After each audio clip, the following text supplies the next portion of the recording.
Hospitals in the South and Midwest of the United States are reportedly overwhelmed with COVID-19 patients, and many of the sick are now children. Hello, I'm Mike Walter, filling in for Anna Naidu, and this is The Heat.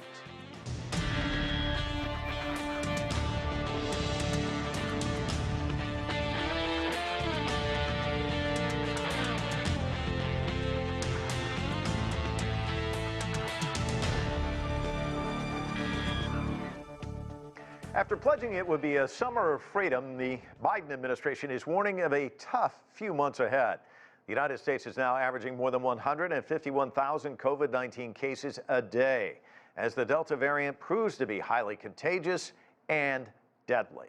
The American Academy of Pediatrics is reporting a significant increase in cases among children with the reopening of schools. This week, the U.S. Food and Drug Administration gave full approval to the Pfizer-BioNTech COVID-19 vaccine, prompting some private companies to announce vaccine mandates for employees. U.S. health officials say it could be the spring of 2022 before the country fully recovers. I would like to appeal to this country, to the people in the country who are not vaccinated, to realize that we have the capability among ourselves to essentially cut down the time frame to getting the end of this pandemic. Get vaccinated, and the time frame will be truncated dramatically. For more on the surge of COVID-19 cases in the U.S., let's get right to our panel. Joining us from Phoenix, Arizona is Jen Piatt. She's a research scholar with the Center for Public Health Law and Policy. Here in Washington, D.C., Joseph Williams is the senior news editor at U.S. News and World Report. And Dr. Allison Messina is the chief of the Division of Infectious Diseases at Johns Hopkins All Children's Hospital in St. Petersburg, Florida. And Dr. Messina, we'll begin with you. I know that in the South and the Midwest, we're seeing these spiking cases. We're seeing a lot of young patients as a result. Talk to us about what you're seeing. What's the situation at your hospital? So yes, we're very busy these days, busier than we have been in the entire pandemic thus far. So to give you an example, in the month of June, which was a relatively good month for us in terms of COVID, we only diagnosed about a dozen patients. By July, that was up in the 180 range, and August we've been having about 100 diagnoses a week. Now, these aren't kids that are in the hospital necessarily, but these are just diagnoses we've made either through our ER or in the wards. We're also seeing, when you see this much COVID at baseline, you also see hospitalizations increase too, though, and we have seen that as well. And so are these children, are they sicker than perhaps earlier? What is the Delta variant doing? And one of the things I was reading a lot about is this multi-symptom inflammatory syndrome, which apparently a lot of these younger patients are developing. Is that just kind of a byproduct of COVID-19? Yeah, I think that, it's hard to say that when we see an individual patient, the individuals are sicker. I think what we're seeing is when you see more cases, you see more of everything. We see more mild disease, we see more moderate disease, and we see more critical disease. So we're seeing all of the above. Multisystem inflammatory syndrome is something that we have seen throughout the pandemic. We do expect to probably start to be seeing a little bit more of that really starting now, because multisystem inflammatory disease usually develops about 4 to 6 weeks after the initial infection. So now is about the time where we're going to find out whether or not we're going to start to see more of this. But it's certainly something that we have seen and that we are nervous about seeing more of now that the cases have gone up. I was going to say, is that your fear? Yes, we're worried that we're going to start seeing cases, because now would be about the time when the time frame where we would start to see that happen. Joseph, there's these heartbreaking stories of some of these kids dying in hospitals in the South, and yet you still see a lot of these Southern governors kind of digging in their heels. Texas Governor Greg Abbott banning mask mandates in schools. This is the same state where his lieutenant governor a year ago was saying that, older citizens should basically sacrifice themselves for the economy and for their grandkids. But now we're not just talking about the grandparents, we're talking about the grandkids, and yet we're still seeing this clash of politics and science. Help our global audience try and understand this. What you're seeing in these sorts of situations are the fact that you have people on the right, and typically it's been almost exclusively on the right, who are resisting what they feel is a government intervention into their lives, even though that intervention could possibly help keep their children safe and out of the hospital. At the same time, you have a very high resistance level of people getting vaccinated in those same states. So basically, if you overlay a map of all the states that have been successful in either bringing down COVID or getting a fairly high number of their residents vaccinated, you would see that the states that Joe Biden won, the areas, the large metro areas, the blue states, so-called, are doing a very good job of getting people vaccinated. Even they still have struggles, but a lot of times those struggles are related to people who are refusing to get the vaccine. Now, if you overlaid the same kind of data over states that voted for Donald Trump, you would see a resurgence almost of what we saw in the spring and summer of 2000, where you've got hospitals filling up, you've got mortuary refrigeration trucks parked outside to take care of people who didn't quite make it through their cortisone of treatment. So it's become expressly political, and a lot of this is the residue of what we had in the office for 4 years with Donald Trump. He was very much anti-science for a large degree. He himself got the vaccine and still refused to promote the vaccine, or rather he himself got COVID and refused to promote the vaccine as a way to avoid it. Even now, you saw Donald Trump at a rally a couple of days ago where he mentioned that people kind of offhandedly should get the vaccine. He ended up getting booed. You know, some people said, boo, boo, and he said, well, no, it worked for me. I think you should get it. And that pretty much was it, because he is listening to his constituents who still are quite resistant here. So basically, we've got a divide in America that mirrors the political divide, where you have some people who believe in science, who believe that this is the only way out to get vaccinated and to wear masks. And you have another part of the country that is very resistant to that. They feel it's government infringing upon their freedoms. They feel like it's something that if they're being told to do it, they're being resisting, and it's one step away from government tyranny. And Joe, let me follow up with that, because as you know, a lot of these arguments that we heard for many months is that, look, this is experimental, it hasn't gotten FDA approval, and now we've got Pfizer, it has gotten FDA approval, and we still haven't, I think somewhere in the neighborhood of 90 million Americans who haven't gotten the vaccine, who've been hesitant. Do you think that's going to change any of that? And is that going to have much of an impact in the black and brown community, which has also, in many respects, been resistant to getting the vaccine? Well, we've noticed in recent weeks that the number has nudged up a bit. A lot of that has been due to private sector mandates and government penalties for people who don't get vaccinated. You say that some government workers are having to get tested frequently if they don't want to get vaccinated, and some private employers are saying either get vaccinated or pay more in healthcare costs, or start looking for another place of employment. Now, as far as the approval of the vaccine is concerned, that is likely to nudge things up. Is it going to be a game changer? Probably not. If we've had people who've been this resistant so far to not getting vaccinated, even though it's been proven to keep you out of the hospital and possibly keep you out of the morgue, that's probably not going to change a whole lot of people's minds. But whatever we can do to change the incremental number of people who are getting vaccinated is a good thing. Now, as far as the black and brown communities go, a lot of skepticism was around the vaccine during the early days. But once it started becoming effective, a lot of the resistance changed. It shifted not necessarily from resistance, although that was still there, but to more a matter of access, where you have people who didn't have access to the vaccine. It wasn't going to their communities. They weren't having widespread drives.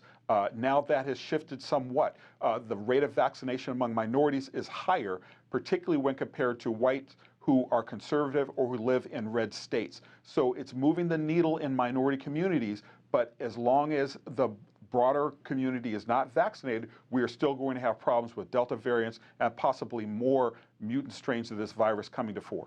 Jen, let's talk about moving the needle, because President Biden has a suggestion about how to do that, and Joseph alluded to this. That's private companies getting involved. Now, of course, with the FDA approval, let's listen to what he had to say. If you're a business leader, a nonprofit leader, a state or local leader, who has been waiting for full FDA approval to require vaccinations, I call on you now to do that. Require it. Do what I did last month. Require your employees to get vaccinated or face strict requirements.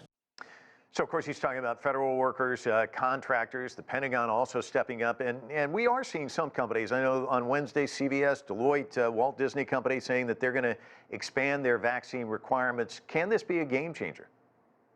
Yes, absolutely. And at the initial stages of sort of vaccine development and vaccine administration, there was a lot of discussion and argument over whether employers would be able to actually mandate vaccines that were only under an EUA and not fully licensed. What we've seen in recent months from court interpretations, from an interpretation issued by the Office of Legal Counsel out of the Department of Justice, what we've seen are interpretations that say federal law does not prohibit implementation of mandates for vaccines, even if they're only authorized via emergency use authorization. So companies may have become more willing or more confident in taking steps to mandate vaccination after we saw that first court judgment and after we saw that opinion. But certainly, potentially more companies might be comfortable doing so now with the full licensure approved as of Monday. Well, Jen, I heard someone suggesting the other day, I want to get your thoughts on this, that it's not just even companies saying, look, if you want to come work here, you got to get vaccinated. That airlines should just step up and say, look, we're not letting you on the plane unless you're vaccinated. And everybody eventually wants to go and see their relatives. And at some point, they'll just say, okay, I'll get the jab. What about that kind of a step? Absolutely. The bottom line here is that there's no constitutional fundamental right to refuse a vaccination. There's nothing in the Constitution that guarantees your individual right to not get vaccinated. So those constitutional arguments are failing in courts right now. The federal law arguments are failing in courts right now. Mandates are being upheld, and mandates can be imposed, and they have been able to be imposed ever since the Supreme Court actually first opined on the issue all the way back in 1905. So this is something that has been really established for a long time. The EUA did cause some commentators, some academics to sort of question whether that would change at all, but it looks like the answer is no. Really what might be sort of changing right now is in terms of state-specific law. So we've seen state legislatures, some state legislatures in the past legislative session actually take action to write into law prohibitions on the use of so-called vaccine passports, prohibitions on certain mandates. And what's interesting is that some of those laws bake in the sort of EUA language, that you can't mandate an EUA vaccine. So now that Pfizer is approved, it doesn't fit into that category, but of course the other two vaccines still would. Dr. Messina, I want to bring you into the conversation because we're talking a lot about people who are resisting getting vaccinations, and I suspect you see a lot of young kids, but you also see the parents, and parents are obviously very nervous.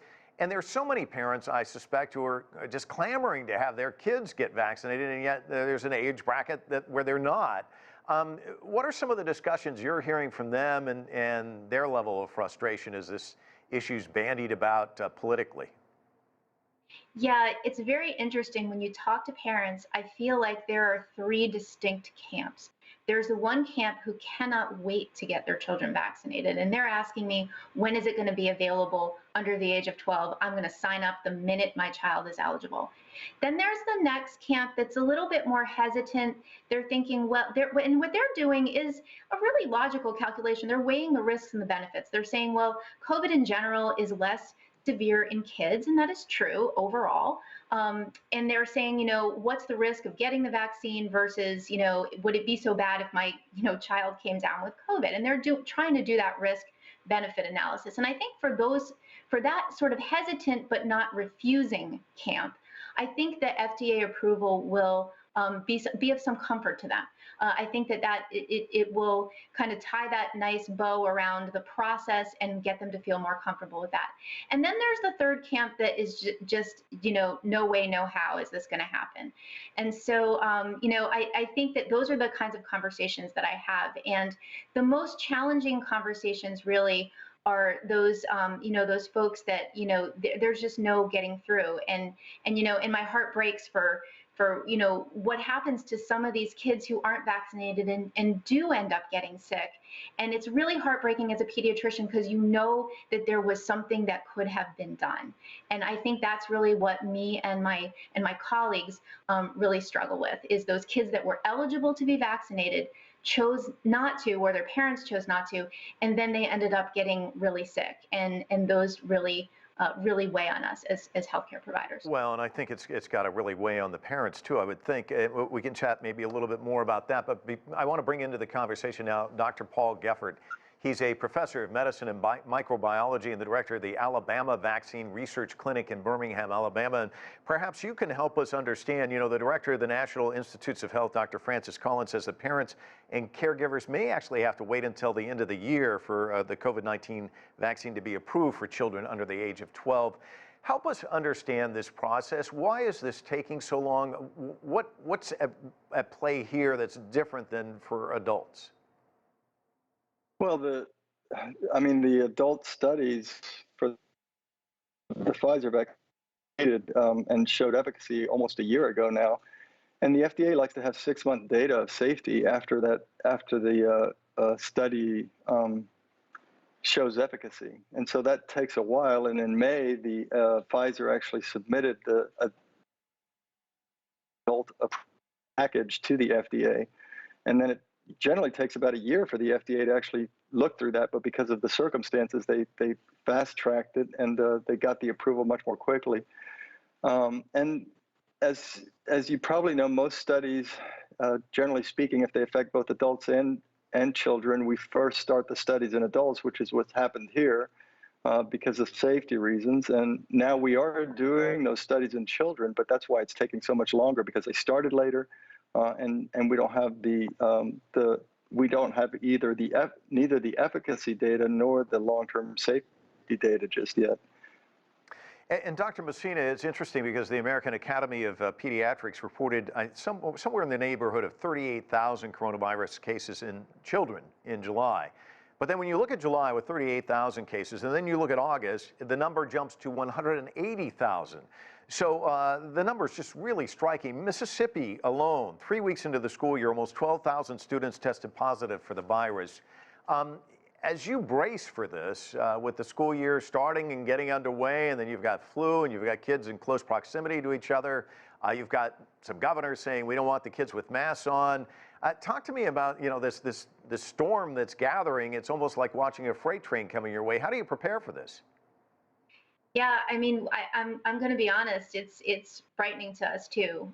We're sort of bracing for a really busy fall. On a typical school year, pre-COVID, let's say, we always get sort of after 2-3 weeks that school started, we always get a surge of respiratory viruses for all the reasons that you mentioned. You know, whether it's flu or whether it's rhinovirus or RSV, we see these viruses in kids, and the more, when they're in proximity to each other and there's opportunity for those viruses to spread, we see them, and our ER volumes fill.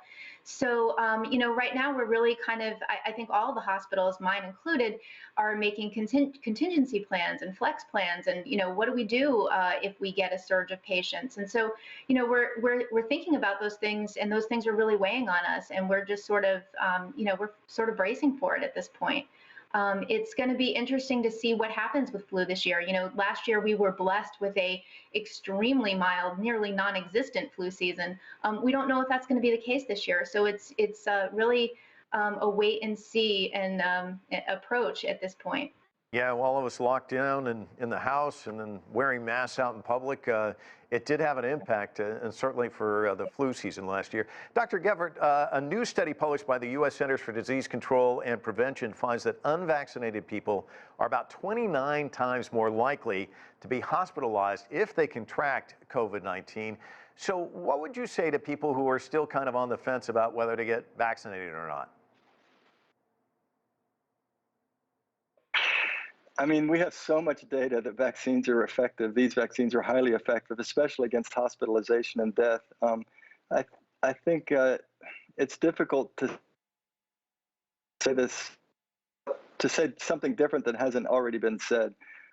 Even the Delta variant is highly effective, the vaccines work really well against that for hospitalizations and death. And so these vaccines are still remarkably effective even against all these variants. And even though the efficacy, symptomatic infection may be waning a bit, it's still highly effective of keeping yourself protected. I think, as was mentioned earlier, there's just certain people who are never going to change their anti-vaxxers, and that's going to be difficult. I think we need to keep hammering home the message that these vaccines are very safe and extremely effective. And then hopefully with the FDA approval, we will sway some more people. Joseph, getting back to a comment you made earlier about this recent rally, it was rather kind of shocking to watch Donald Trump talking to an adoring crowd and then having him booing him because he said, get the vaccines. And then he says, you have your personal freedoms. But this whole personal freedoms argument, how does Joe Biden kind of navigate that if even Donald Trump's getting booed by his supporters? Because so much of his plan hinges on getting Americans vaccinated and getting things back to normal here in the United States.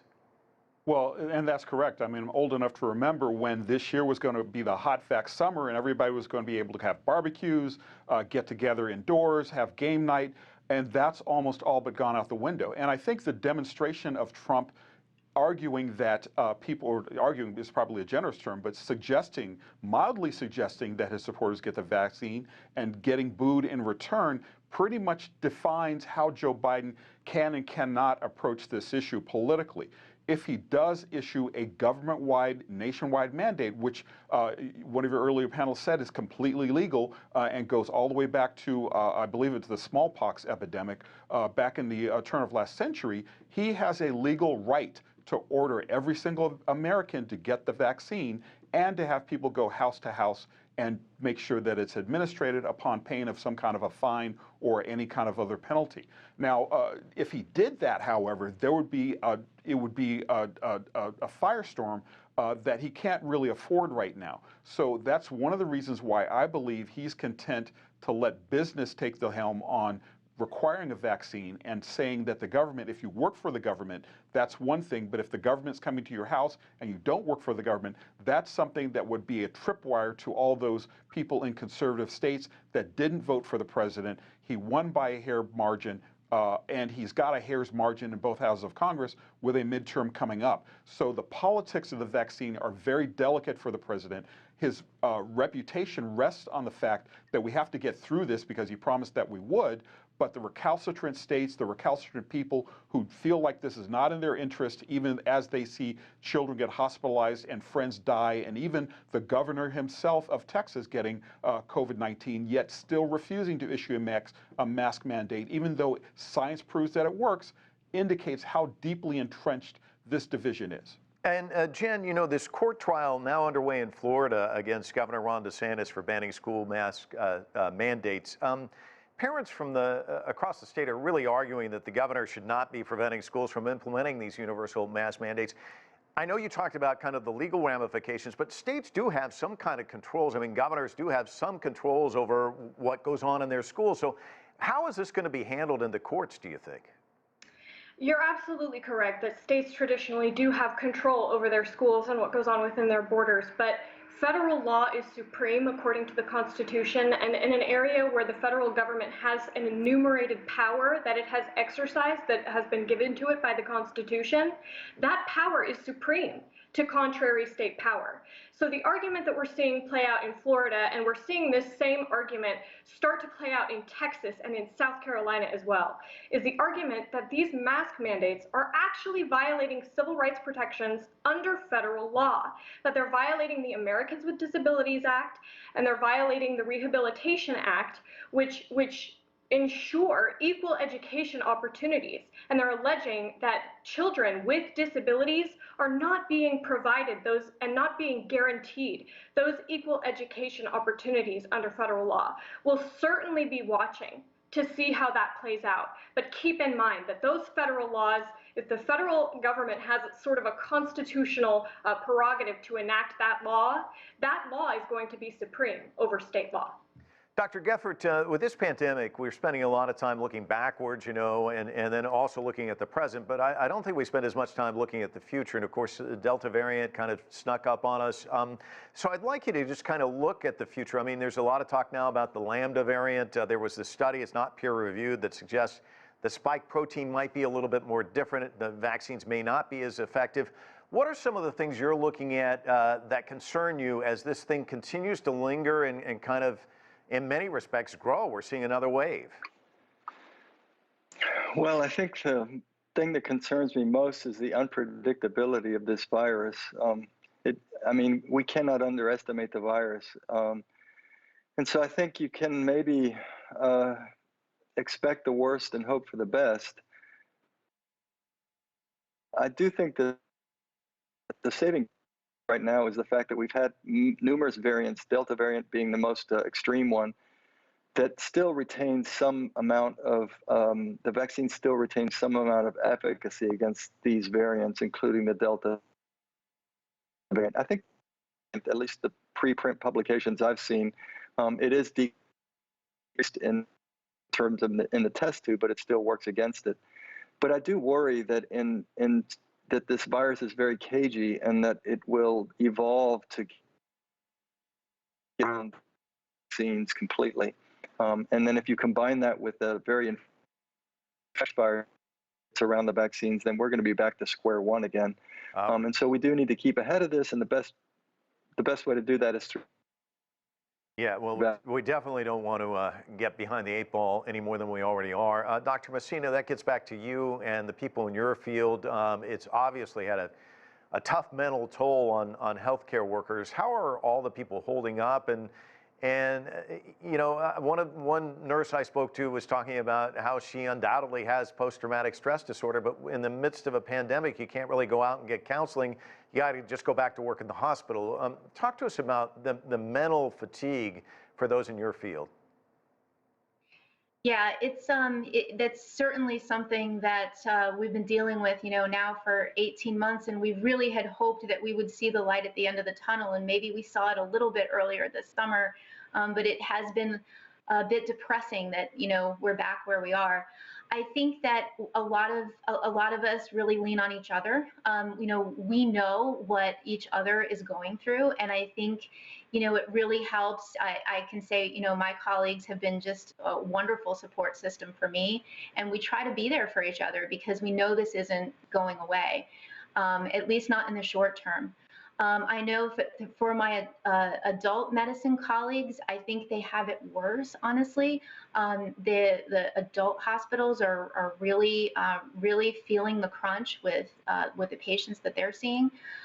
So I think it's really, you know, it's really kind of an all hands on deck thing, and our support for each other really does help.